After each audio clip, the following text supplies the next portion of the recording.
I'm Annette Rose.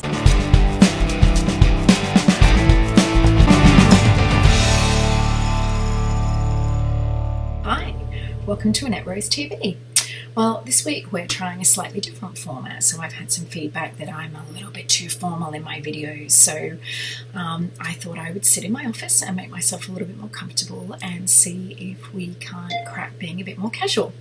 So welcome to my office. I've just noticed that I've left the office door open and there is a dog. There is a dog in the doorway. That is Willow. I think you may have heard Willow on some of my other videos knocking at the door. All right, well, today we are getting on with the serious topic of budgeting and saving. I imagine this is a topic that if you have been signing in, looking at all of my previous videos, we have really been working our way around to this point where we do start to talk about how we can spend less and save more.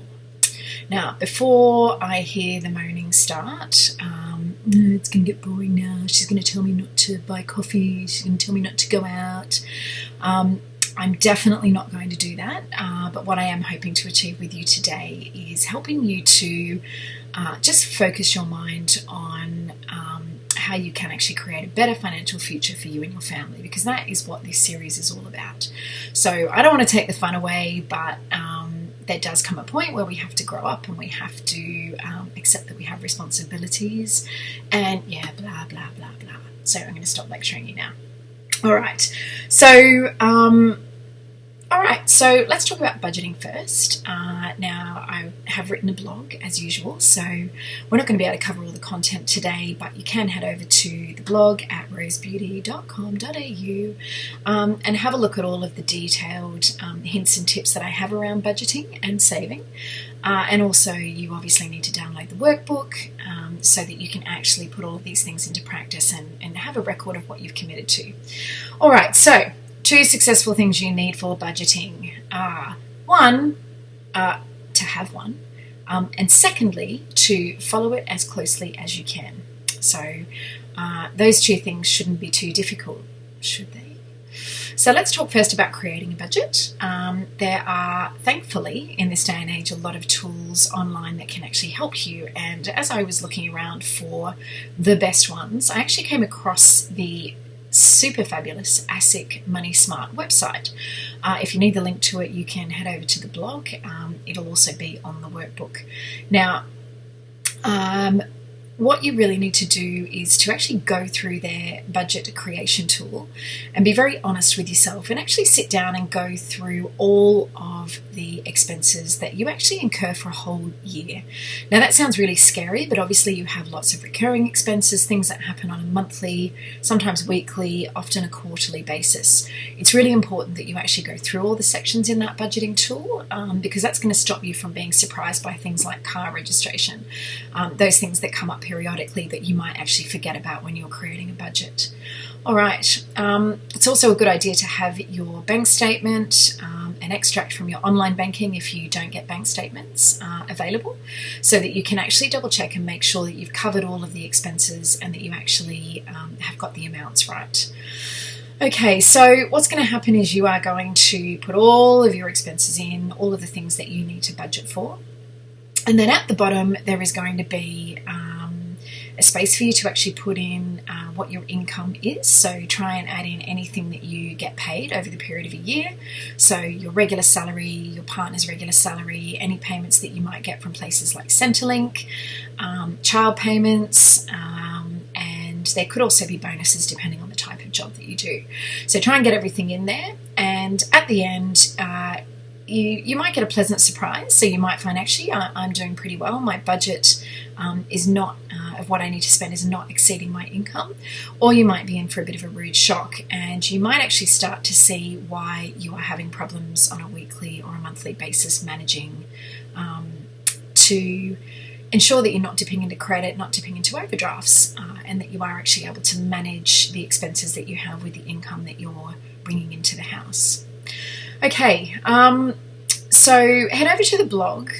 If you actually are finding that you don't have any money left to put into savings, this is where you might need to take some action to look at ways that you could spend less money. Now, I'm not going to go through them all here. Some of those things are going to be more palatable to you than others, but I do have a few hints and tips there for you that shouldn't be too painful to try and help you to get some money into your savings. All right, so it is quite hard sticking to a budget. So once you've done all the hard work of putting the budget together, please make sure you save it somewhere. You can either download it to Excel or you can create a Money Smart. If that's the tool that you use, you can actually create an account so that you can come back to it later. So I actually suggest that when you're trying to follow a budget that you need to get organised. And again, I run through these steps in the workbook and on the blog, but you need to have a meeting on a Sunday. I've usually found to be a good time, and you and your partner, if that's relevant, should sit down and actually go through what's going to happen in the coming week. There's going to be bills that are due that are going to be direct debited from your account. If you can't cover those payments, it's actually better to get in the front of that and contact the companies. Now, a lot of companies these days, like Energy Australia, Sydney Water, will actually allow you to put in a payment plan so you can actually spread the costs of those expenses. So if you're struggling with those, definitely get in touch with the companies sooner rather than later.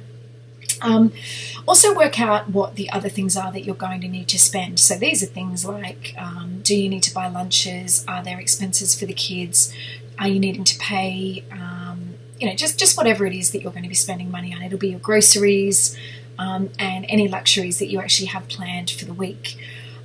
I like to actually keep that money in a separate account with a card attached to it. So you have two main transaction accounts then. You have one account that all of your bills and things are going out of, and then you have one account that you use for your spending. I like to keep them separate because that way I'm not actually dipping into the money that I need to run my household, and I'm not making impulse buys with money that should actually be going to something else. So that's actually quite a handy coping tool. All right, the next thing you need to do is work out what you're going to be spending cash on in the week. So for us in our house, we have tutors, we have private dance lessons, whatever it might be that you're going to be spending cash on that you know you need to fork out. I like to actually withdraw that cash on a Sunday and split it up into envelopes with the name of what that money is actually going to during the week. That way everything's organised and prepared. It's left the bank account, and again, I'm not dipping into spending money that should be going to something else. And kind of fooling myself into thinking that there is cash there to spend on things that there is not cash there to spend on things that haven't been planned. Okay, so that's our cash. All right. So next tip from me is to have a think about doing your grocery shopping online. Now, I know that there is nothing like the feeling of walking around the supermarket and putting things in the trolley, or maybe you hate it, in which case the online shopping strategy might work for you. I've actually found that doing my grocery shopping online stops me from putting stuff in the trolley that I don't need. It's good for everyone's diet. And also just forces me to do a little bit of planning about what we're going to eat during the week. So there's a handy little positive byproduct of doing online shopping. The other option that you could look at is also actually splitting your shop and making sure that you do some of your shopping at a cheaper supermarket. So somewhere like Aldi can actually help you to really reduce the cost of your weekly supermarket bills. All right, so on a final note, we are going to talk about savings in a second. So I also like to ensure that on payday I have a transfer set up to actually transfer out any savings that I actually think that we can put away. And then lastly, if it's not in the budget, don't do it. Now this is the hard bit, right?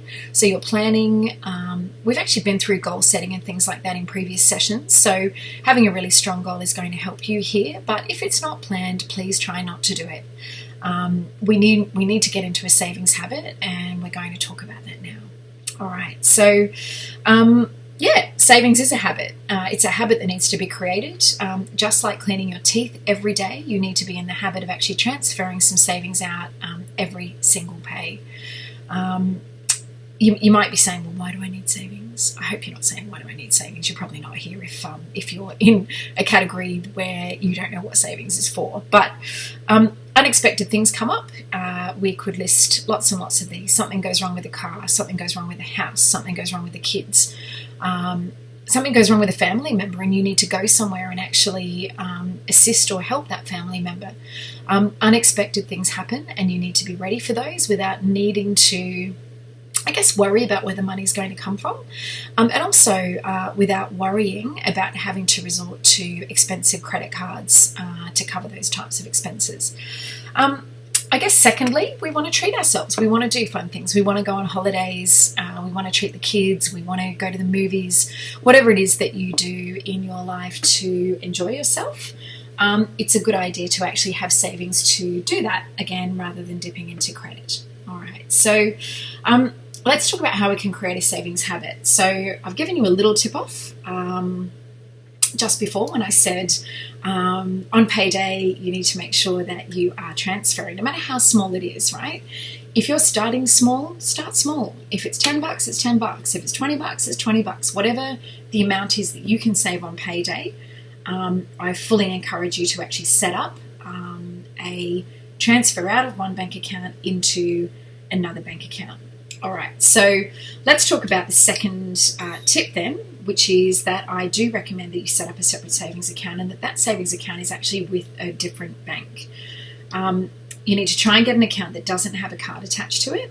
Obviously, you're going to be able to transfer money if you need it, but what you're not going to be doing is you're not going to be dipping into it by thinking, I've got $200 in savings, I'm just going to buy a pair of shoes. So I hope that you, okay, you may have a shoe fund. Maybe you're the kind of person that absolutely loves shoes. That's fine.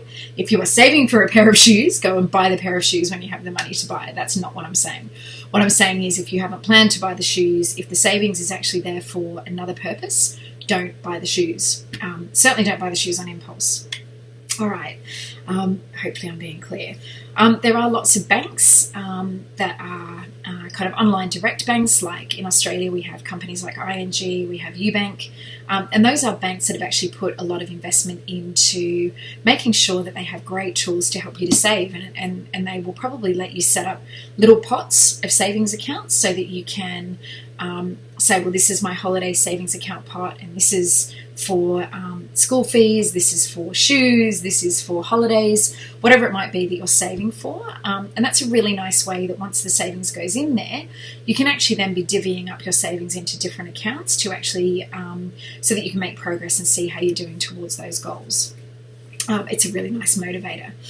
Okay, all right, so third step then, in fact, I've actually talked about this. I've talked about this a couple of times. But just in case you haven't got the picture, set up an automatic transfer on payday. Don't trust yourself to actually put it in there. Don't wait until a week after payday. Put it straight in there on payday. And that way you actually start to get into the habit and you don't miss it. You're not planning for that money to be there when it's gone before you even get to kind of touch it. So, all right. So, yeah. All right, so stay positive. That's probably the final part of today's video. Focusing on the positives involved in saving actually stops it from feeling like a chore. So what are some of the positives? You will have less debt. You will be paying less negative interest to banks, and that will mean more money in your pocket. You'll definitely be less stressed and you'll be worrying less. Look, if you are things are very tight, you're struggling with your budgeting, you haven't been saving, you are probably quite stressed and worried, and that takes its toll on you. So actually taking the time to set your budget and start to set aside even just a little bit of money every payday is going to help you to feel less worried and less stressed, especially as that money starts to build up. Hopefully one of the goals that you set in our goal setting video was to improve your super savings if you have not got a great super position. So that's another positive. You could be increasing your super savings and making sure that when you retire, you're going to have a better lifestyle. You're going to be able to go on holidays. That's exciting. You'll have money there to cover unexpected expenses, which again goes back to the stress and the worry and reducing that kind of stress and worry. And then I think finally setting an example for your kids is actually really important too. So get them in on the act. If you have kids, get them a savings account. When you pay them pocket money for doing jobs, hopefully you're paying them pocket money and they're doing jobs. They're not just getting money for free. You can actually help them to start setting really great savings habits for the future. There's actually a lot of talk about how our generation, I'm 45, just for the avoidance of doubt, that we are very driven by having things now. We don't like to wait for them. And this is a habit that we're actually passing on to the next generation of our children. So actually trying to teach our children to save is actually going to help them to be in a better position themselves further down the line. Alrighty, so all the usual reminders. Please subscribe to my YouTube, which is where you're watching this video. Please share my blog, the workbooks, all of this good stuff with any friends and family that you think might need it. And yeah, head over to rosebeauty.com.au, leave me a comment on my blog, and I hope you've enjoyed today. I hope it's been useful, and I will see you next time.